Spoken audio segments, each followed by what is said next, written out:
This week, I've got a bit of a spicy one for you. A few months ago, I uploaded what turned into my most popular video, Your Stats in Destiny 2 Don't Matter. Today, we're talking about weapon perks. Now, before you start rage typing that comment of yours, yes, weapon perks do matter. Much more, in fact, than stats do. Which, by the way, I still stick by pretty much everything I said in the stats video. What I really want to dig into this time, though, is that weapon perks and that perfect 5 out of 5 god roll you've been chasing is probably not as important as you think it is, and for the vast majority of players, just getting a weapon you like will be good enough for most content in the game. We'll be talking about PvE, PvP, standard difficulty activities, endgame, and even touching on speedrunning and contest mode level content as well. Hey everyone, I'm Rizeki, and welcome to my design analysis of weapon perks in Destiny 2. As always, thanks so much for stopping by. I try my best to upload weekly videos about Destiny 2 design, the current state of the game, off-meta build guides, and more. If that's something you're into, don't forget to subscribe to the channel to see all of this content when it comes out. We're rapidly approaching 2,000 subscribers, which is absolutely insane to me, so thank you to everyone who supports the channel. With all my shameless plugging out of the way, let's talk all about weapon perks. We're going to start with the PvE side of the game first, since there is the most to go over here. Also, the spicy takes start happening here. Whoops. Starting off swinging, I think it's fair to say most players in Destiny 2 do not play content where specific weapon rolls matter at all. Let's do a quick look at Charlemagne's player activity tracker. Now, this isn't the most accurate look into the activities of all players in the game, but it's a good enough sample size for our use case. For the snapshot we're looking at, it's from Monday afternoon around 4:45 p.m. Eastern, so probably starting around 1 p.m. Just looking at this, we could see that the vast majority of players are playing standard difficulty content. 30% are playing offensives, which include seasonal activities and Onslaught, 14% are playing campaign missions, 7% are in dungeons, and 6% are in raids. That makes up 57% of all player activity. But Rizeki, that also includes Master and Legend content too. And you're right. But if we look at the raid stats, we could get a good estimate of what percentage of players might be doing higher level content. In the raid stats, 10% of raiders are currently in a Master raid. Let's even double that to 20% to account for Legend activities as well. So out of the 57% of players from earlier, that means only about 11.4% of the player base is doing higher level content at any given time. And that's not a lot. For everyone not in that 11%, you don't need optimized loadouts. Most weapons do just fine for ad clear, and most heavy weapons, especially the exotic ones, will usually do fine for boss DPS. Just use what you like. For the people doing Master, GM, or higher level content, you need to be more selective with your perks. For difficult damage checks like War Priest, you're probably going to need perks like Bait and Switch and/or reload perks like Autoloading Holster to get enough damage in each DPS phase. And even in these activities, you probably don't need to get the perfect 5 out of 5. Probably. I would say that only in the highest level activities like a contest mode raid or in speedrunning would you need a perfect god roll. In contest mode raids specifically, damage checks are tight. For encounters like Day 1 Caretaker, you needed to bring not only the best heavy weapons in the game, but you also needed to specifically bring 6 Outbreak Perfected to even just barely pass the DPS check. If we look at speedrunning, perks like Cascade Point are probably more valuable since you need to deal damage extremely quickly to bosses. Which, by the way, if you want the most in-depth speedrunning perk combinations and loadouts, go check out Aegis Relic on YouTube. That guy is an absolute savant for damage strats. But anyway, outside of these very rare circumstances, you could probably get away with using pretty much anything. For most players, the feel of a weapon is the most important component, and not how optimal it is. In this case, an average player is not going to notice the effects of most perks. A lot of perks in the game do not have a super obvious effect. A good perk like Discord probably will go unnoticed by a lot of people.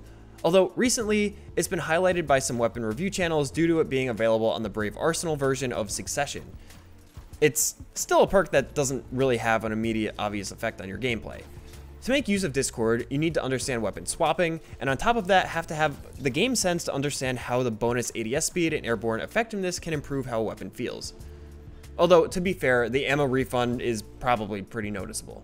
On the other hand, perks that have an immediately obvious effect on how you play the game tend to be also very popular perks. Demolitionist, Autoloading Holster, and any elemental subclass related perks fall into this category. Throw a grenade, get a free reload. Kill an enemy to light everyone nearby on fire with Incandescent. And to be fair, in most content where your perks don't really matter, using perks that feel good to use and feel like they do something tangible is perfectly fine. Taking it a step further, most subclass related perks also feed directly into your builds. If you're running a Void build, of course Repulsor Brace and Destabilizing Rounds would feel pretty good to use. They synergize directly into the subclass and the build you're using. Basically, what I'm getting at with all of this is that if you can't feel the effects of a perk, then there's no reason to use it. Just use ones that feel like they make a difference to you. High-level players will be able to feel the difference between having Ensemble and not having Ensemble, since they're so in tune with how their weapons need to perform in certain situations. If you can't feel the difference, then you aren't playing content that requires it, and you could get away with using anything else instead. If Volt Shot feels like it's more impactful to you, then it probably is. And if you don't understand the purpose of a perk combination in a situation like boss DPS, but you're still attempting to use the recommended damage rotation that your favorite YouTuber put out, it may hurt your DPS more than it actually helps. Again, most content is not going to need that perfect optimal setup. Being able to correctly DPS is much more important than using advanced strategies. Here's a personal example. For the longest time, I had a single crafted Apex Predator with the role Reconstruction Bipod. If you ask any endgame player, this is a Grandmaster Nightfall role. My friend, on the other hand, uses a Reconstruction Bait and Switch Apex, which is usually the boss DPS god role. Not to toot my own horn, but I typically outdamage him on bosses. It all comes down to understanding how to do DPS, how to hit your shots, and your skill as a player, instead of what god role you're using. After all, if you have a perfect Apex Predator, but miss all of your rockets, that god role isn't doing anything for you. Speaking of heavy weapons, this is where your perks do actually matter the most. For most content, you'll be using your primary and special weapons for ad clear, and your heavy for boss damage. Ad clear is pretty straightforward, so whatever perks you have that you like using are going to serve you well.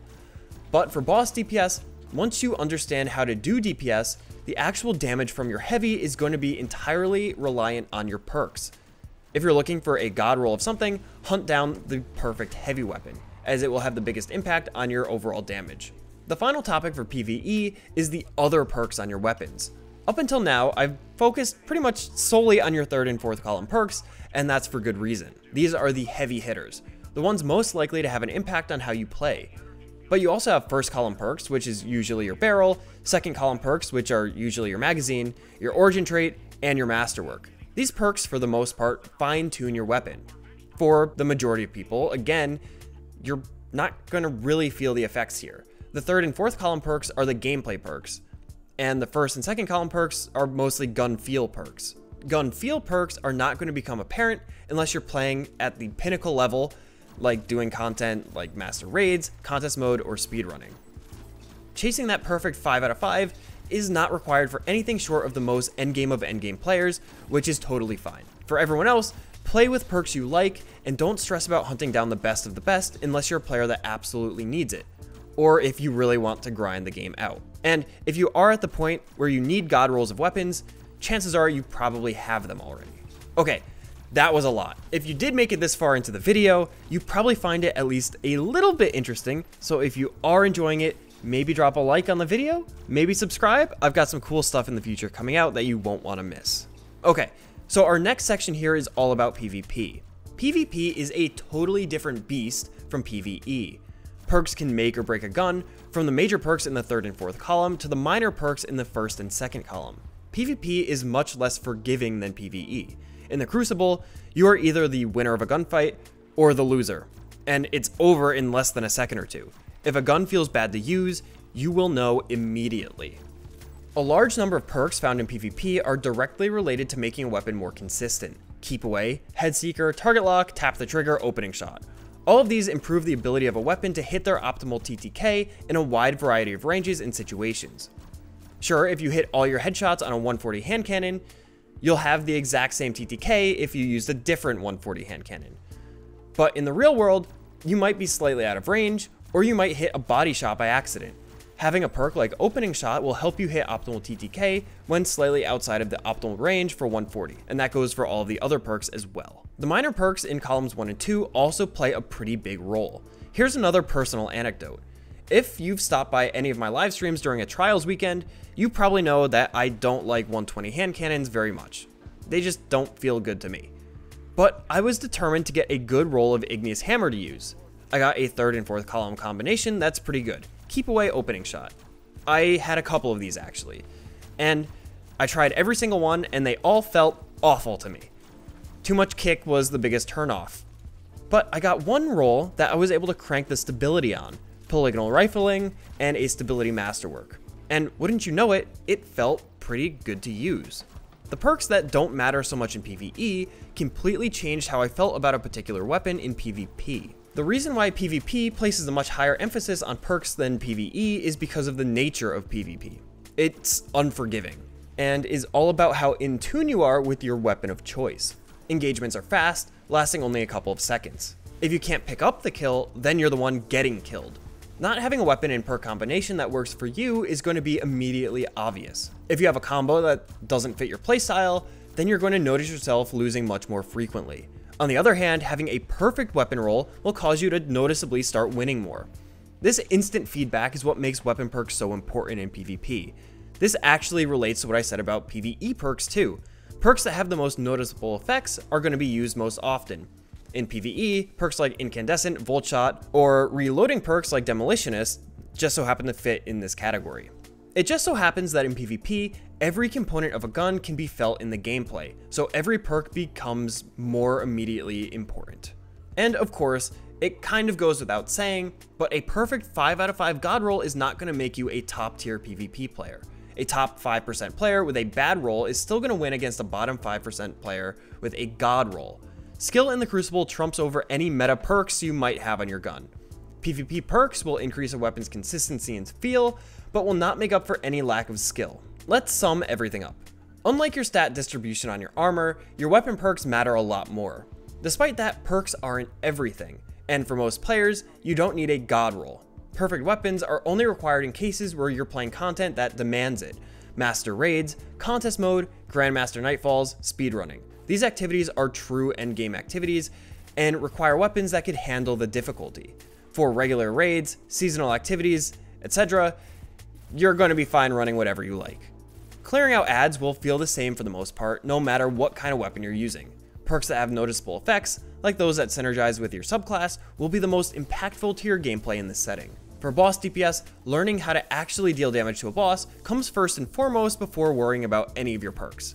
A 5 out of 5 Apex Predator that never hits a single rocket will still do less than a random sleepless you found during Season of the Wish that hits every single rocket instead. Once you're a consistent player at boss DPS, then your heavy weapon perks become imperative. The actual damage from your heavy is almost entirely dependent on your perk combination. The other big takeaway is that if you can't feel the effect of a perk, then there's no reason to use it, even if it is best in slot. If you're using a handling perk but can't feel the effect of increased handling stacks, then it's worthless. The only time you'll feel the effects of some perks is in the pinnacle of endgame content. If you're at that level, then by all means take the time to find the perfect role for what you need it for. Use perks that feel good to you and what makes sense for the content you're playing. PvP is totally different from PvE. In the Crucible, you'll notice immediately if a gun doesn't feel quite right. Perks are at the heart of what makes guns feel great or awful, since you have an immediate wave of feedback when using a weapon in PvP. Not only are the major perks more important in PvP than PvE, but the minor perks also play a big role in the feel of a gun. Increasing the consistency of weapons will make them perform as close to optimal as you can, with the remainder being made up by your skill as a player.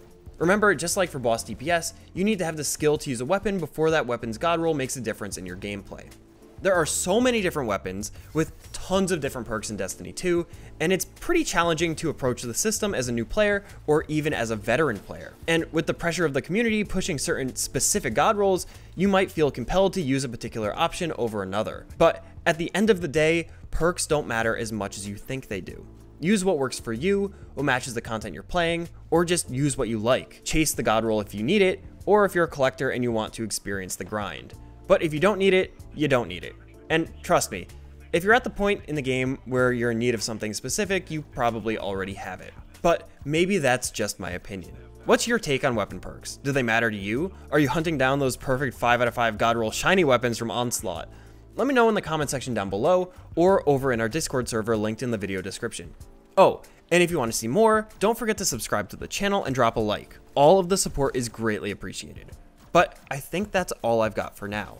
As always, I've been Rizeki, thanks for watching, and I'll see you next time.